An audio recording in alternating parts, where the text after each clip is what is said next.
आज थोड़ी सी जानकारी कर लेते हैं ओसानिया के जो 3 पैसिफिक ओशियन में स्थित सब रीजन्स हैं, माइक्रोनेशिया, मेलानेशिया एंड पॉलिनेशिया। ठीक, ये नाम मैं इसी क्रम में ले रहा हूं शुरू से ही, ये माइक्रोनेशिया, मेलानेशिया और इधर पॉलिनेशिया। पैसिफिक ओशियन अगर हम देखेंगे तो ये देखिए आपका चाइना, ताइवान दिखाई दे रहा है, दिख रहा है ना? हाँ, थोड़ा इसको आप ध्यान से देखेंगे तो दिखाई, चाइना, ताइवान, फिलीपींस, ये आपका यहाँ आएंगे तो ये आपका पूर्वी द्वीप है, ये इंडोनेशिया है, ये पपुआ न्यू गिनी है, ये आपकी इक्वेटर जा रही है। ठीक, ये आपकी ऊपर से ट्रॉपिक ऑफ कैंसर है, ये यहाँ 23½ degree south tropic of Capricorn है, ये ऑस्ट्रेलिया, जाना पहचाना चेहरा लग रहा होगा आपको, ये हमारा न्यूजीलैंड है, ये तस्मानिया है, तो ये बीच से इक्वेटर है। ठीक, तो इतना समझिए मोटा मोटा। अभी तक तो एग्जाम में मैंने यही देखा है कि ये क्रम लगाने को आता है उत्तर से दक्षिण की तरफ, यह आ गया कि माइक्रोनेशिया, मेलानेशिया, पॉलिनेशिया, तो इसको क्रम लगाने को आता है। और एक बार डायग्राम बना के दे दिया था सिविल सर्विसेज में, बहुत पुराना पेपर देख रहा था कि ये ऐसे ही बना के दे दिया था, रेखा चित्र बना के कि ये है माइक्रोनेशिया, मेला, नाम नहीं दिया था, ABCD करके, ABC BCD। तो अगर आप थोड़ा जानेंगे तो आसानी होगी, शायद कहीं काम आ जाए। तो हम देखते हैं, ये यहां से यहां तक हमारा पूरा ये यूनाइटेड स्टेट्स ऑफ अमेरिका है, ये इधर वाला पोर्शन, ये यहां से यहां तक पूरा ये पैसिफिक ओशियन है। और पैसिफिक ओशियन का जो ये मध्यवर्ती भाग है, इसमें बहुत सारे द्वीप, आइसलैंड और जिसको आप कहते हैं आर्कापेलागो पाए जाते हैं, द्वीप समूह पाए जाते हैं। तो इसमें करीब 10,000 से ज्यादा छोटे छोटे द्वीप हैं, मोर देन 10,000, लिखने की जगह नहीं है, नीचे लिखूंगा आज, मोर देन 10,000 छोटे छोटे द्वीप हैं। और इन द्वीपों का जो है ये जो सब रीजन बनाया गया है, ये कल्चरल सिग्निफिकेंस के अनुसार से बनाया गया है। सांस्कृतिक परिमंडल जिसे हम कहते हैं, cultural, REALM, realm, L silent, A silent, realm है। तो ये सांस्कृतिक परिमंडल जो है, ये कल्चरल सिग्निफिकेंस के हिसाब से माइक्रोनेशिया, मेलानेशिया और पॉलिनेशिया है। सबसे पहले मेलानेशिया देखते हैं। मेलानेशिया जो है ये मैंने लिख दिया, ये मेलानेशिया है। फिर से एक लाइन बना दे रहा हूं, थोड़ी सहूलियत हो जाएगी। ये देखिए आपका, ये पूरा मैंने ब्लू से मार्क कर दिया। ये रीजन आपका जो है ये मेलानेशिया है, ये मेलानेशिया का रीजन है। मेलानेशिया का जो एरिया है आपका, वो ये एरिया आपका 9 लाख किलोमीटर स्क्वायर है। और इसमें कौन कौन से देश आते हैं बिल्कुल दिखाई दे रहे हैं आपको साफ साफ। ये कछुआ जैसे पापुआ न्यू गिनी है, थोड़ा सा आएंगे तो ये बिस्मार्क आर्कापेलागो है, ये आपका सोलोमन आइसलैंड है, ठीक, ये सांता क्रूज है, ये वानुआतू है, ये फिजी है, ये न्यू कैलेडोनिया है। इतने जो है आइसलैंड या द्वीप समूह, आर्कापेलागो, इसमें आते हैं। ठीक, याद रहेगा, लिख लीजिए। Papua New Guinea number 1, Bismarck archipelago, Solomon island, Santa Cruz, ये आपका, ये वानुआतू, ये फिजी जानते ही आप, ये न्यू कैलेडोनिया, 1 2 3 4 5, ये मेन रीजन है। ये मेलानेशिया। मेलानेशिया कहाँ है? इसकी लोकेशन अगर आएगी तो ऑस्ट्रेलिया के नॉर्थ ईस्ट, उत्तर पूर्व, और इंडोनेशिया के पूर्व। ठीक, लोकेशन ऐसे ही तो बताते हैं। ये ऑस्ट्रेलिया को बेस मान लिया तो कहेंगे ऑस्ट्रेलिया के नॉर्थ ईस्ट में है और ये इंडोनेशिया के ईस्ट में है। पूछेगा माइक्रोनेशिया कहाँ है, तो माइक्रोनेशिया मेलानेशिया के नॉर्थ में है। पॉलिनेशिया कहाँ है, तो माइक्रोनेशिया के कौन सा हिस्सा है? पूर्वी हिस्सा है। और पैसिफिक ओशियन का ये पश्चिमी हिस्सा है।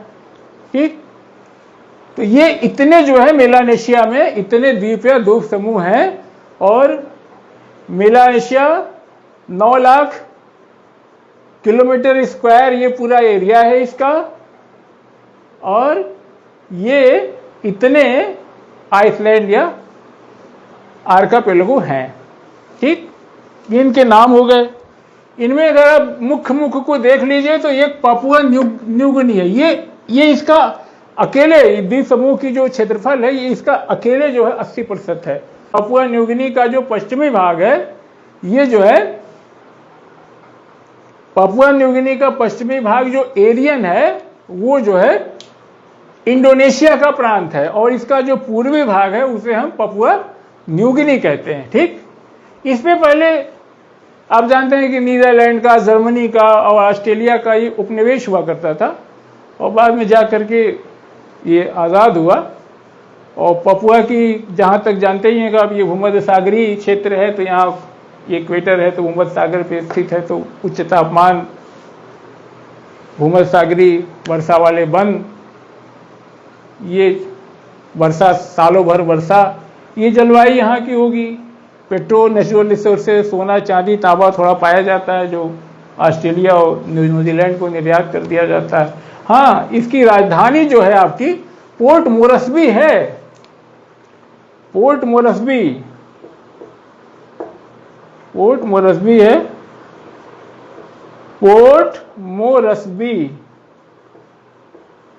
पापुआ न्यू गिनी की राजधानी जो है, पापुआ न्यू गिनी की राजधानी जो है पोर्ट मोरस्बी है। ठीक, ये इसकी छोटी बातें हो गई पापुआ न्यू गिनी की। पापुआ मूल के लोग भी यहाँ पे रहते हैं, राजधानी हो गई, और रहने के लिए लोग ज़्यादातर तटीय क्षेत्रों में निवास करते हैं। मोस्टली 80% पॉपुलेशन एग्रीकल्चर पे है, और आखेट करना, जंगली एरिया है, और वनोत्पाद, जंगलों से जो है उत्पाद एकत्र करना, ये सब मेन एक्टिविटी हैं। और ये हो गई एक बात। और दूसरा हमारा है बिस्मार्क आर्कापेलागो। बिस्मार्क आर्कापेलागो में 3 भाग है। एक आपका एडमिरल्टी है, एडमिरल्टी द्वीप समूह है, दूसरा आपका जो न्यू ब्रिटेन द्वीप समूह है, और तीसरा है इसमें आपका न्यू आयरलैंड द्वीप समूह है। 3 द्वीप समूह इसमें आते हैं बिस्मार्क आर्कापेलागो में। और इसी तरीके से हमारा सोलोमन है, ये सोलोमन आइसलैंड। सोलोमन आइसलैंड, ये इसकी भी वही कहानी है कि ये पहले आपका ब्रिटेन का, जर्मनी का उपनिवेश हुआ करता था, और 1978 में आकर के इसको आज़ादी मिली। और ये हो गया। अब हम देखते हैं न्यू कैलेडोनिया। देखिए यहाँ पे ये सांता क्रूज है, ये आपका वानुआतू है। ये वाला हिस्सा जो है ये वानुआतू द्वीप है, और इसका पुराना नाम जानते हैं क्या था? पुराना नाम न्यू हेब्राइड्स था। वानुआतू का पुराना नाम न्यू हेब्राइड्स था, पुराना नाम इसका। ठीक, और ये हमारा हो गया। न्यू कैलेडोनिया की बात करेंगे तो न्यू कैलेडोनिया का जो है करीब 20,000 वर्ग किलोमीटर के एरिया में फैला हुआ है। इसकी राजधानी न्यू कैलेडोनिया की नूमी है। ये भी एक इंपॉर्टेंट क्षेत्र है। इसकी राजधानी नूमी है, NOUMEA, नूमी। इसकी राजधानी नूमी है। न्यू कैलेडोनिया की राजधानी नूमी है। इसकी ये बात हो गई। और फिजी एक इम्पॉर्टेंट है। फिजी आप जानते हैं कि 19वीं शताब्दी में भारतीय मूल के बहुत सारे लोग वहाँ गन्ना उत्पादन के लिए ले जाए गए थे, तो भारतीय मूल के काफ़ी लोग हैं। फिजी मेनली 2 द्वीप समूह बड़े हैं, बाकी 300 छोटे छोटे द्वीपों से मिलकर के बना हुआ है। और ये करीब 1/3 द्वीप ही इसमें से, अगर 300 है, 100 से कुछ ज़्यादा ही द्वीप जो है इनहैबिटेड हैं, बसे हुए हैं। और फिजी जानते ही हैं कि नगरीय आबादी यहाँ की कुछ ज़्यादा नहीं है, 40% है। और फिजी आप देख ही लिए कि मेनली जो है एग्रीकल्चर एक्टिविटी होती है। और एक इम्पॉर्टेंट बात यहाँ के लिए है कि ये आज़ाद हुआ 1970 में, कॉमनवेल्थ के अंतर्गत जो है 1970 में इसको आज़ादी मिली फिजी को। फिजी में भारतीय मूल के बहुत ज़्यादा लोग हैं, आप देखेंगे तो ईसाई करीब 50% हैं, हिंदू 40% है वहाँ। फिजी तो 50% में आपके हमारे हिंदू मुस्लिम और सिख हैं, 40% हिंदू हैं और 50% ईसाई हैं। मतलब ये कंडीशन है वहाँ पे, भारतीय मूल का वर्चस्व है एक तरह से। राजधानी आप फिजी की बताने की जरूरत नहीं, सारे लोग जानते हैं, सुआ है, फिजी की राजधानी सुआ है। तो ये मेलानेशिया की बात अगर कभी हो तो क्लियर रहिएगा, मेलानेशिया ऑस्ट्रेलिया के नॉर्थ ईस्ट में है और ये इंडोनेशिया के ईस्ट में है। ये पोर्शन है, इसमें पापुआ न्यू गिनी, बिस्मार्क और आर्कापेलागो और ये सोलोमन आइलैंड, सांता क्रूज और ये वानुआतू, फिजी और न्यू कैलेडोनिया, ये इसका रीजन है, ये याद रखिएगा। इसके ऊपर जो है हमारा माइक्रोनेशिया है। तो माइक्रोनेशिया मेलानेशिया के उत्तर में है और फिलीपींस के पूरब में है। ठीक, मेलानेशिया के उत्तर में और फिलीपींस के पूरब में माइक्रोनेशिया है। माइक्रोनेशिया में ये रीजन यहाँ हमने लिख दिया, ये मरियाना आइसलैंड है, ये पलाऊ आइसलैंड है, ये कोरोलिना आइसलैंड है, ये मार्शल आइसलैंड है। ये सब मिलकर के ये वाला रीजन जो हमारा जो मार्क किया है ये माइक्रोनेशिया है। ठीक, माइक्रोनेशिया ये नॉर्थ में है, ध्यान रखिएगा। मेलानेशिया थोड़ा ये साउथ में है और ये हमारा पॉलिनेशिया। तो माइक्रोनेशिया में दो तरह के द्वीप हैं, ये किनारे हट जाऊं, एक हाई उच्च द्वीप और एक निम्न द्वीप, जिसको कहेंगे आप लो लैंड कहिए, हाई लैंड कहिए। तो जो हाई लैंड है वो ज्वालामुखी से बने हुए हैं, उनकी ओरिजिन जो है ज्वालामुखी से है। और जो लो लैंड है वो कोरल जो होते हैं, कोरल जीव आप जानते होंगे, मूंगा, कोरल के डिपॉजिट होने से बने हैं। दो तरह के द्वीप हैं इसमें। और जो ज्वालामुखी वाले द्वीप हैं वो जाहिर सी बात है कि जो सॉइल होगी वहाँ की उपजाऊ है, मिट्टी उपजाऊ है और ये उष्णकटिबंधीय जलवायु होने के नाते और मिट्टी उपजाऊ होने के नाते यहाँ पे आपका नारियल है और मछली तो होता ही होता है, कोको है, नारियल है, ये सारी फसलें उगाई जाती हैं। और फिशिंग का रीज़न भी है, जिसको बाहर भेजा जाता है, कोको, नारियल, मछलियाँ बाहर भेजी जाती हैं। यहाँ तक रूरल पॉपुलेशन ज़्यादा है, इंडस्ट्रीज का विकास, बड़े उद्योग नहीं लग पाए, छोटे मोटे स्मॉल इंडस्ट्रीज हैं इस रीजन में। और बेसिकली अगर कल्चर की दृष्टि आप देखेंगे जिस पे यूनाइटेड स्टेट्स ऑफ अमेरिका का असर है। और ये हमारा सबसे बड़ा द्वीप है, सॉरी सब रीजन है, तीसरा सब रीजन है जिस ये पैसिफिक का, जिसे हम पॉलिनेशिया कहते हैं। पॉलिनेशिया बहुद्वीपीय, क्या कहेंगे, बहुद्वीपीय। इसमें ढेर सारे, ये हवाई आइसलैंड है, टुवालू है, समोआ है, कुक आइसलैंड है, सोसाइटी आइसलैंड है, ऑस्ट्रल आइसलैंड है, ये टोंगा है, ये ईस्टर आइसलैंड है। ये इस तरीके से ढेर सारे आइसलैंड हैं इसमें। अगर इसके अलावा इसमें जो है आपका फोनिक्स आइसलैंड है, फोनिक्स आइसलैंड आपका होगा, समोआ आइसलैंड हो गया, ये टोंगा हो गया आपका, ईस्टर आइसलैंड है इसी में, ये देखिए ईस्टर आइसलैंड है, टुवालू है, ये है टुवालू है, समोआ है, टोंगा है, कुक आइसलैंड है, ये हवाई आइसलैंड है, ईस्टर आइसलैंड है।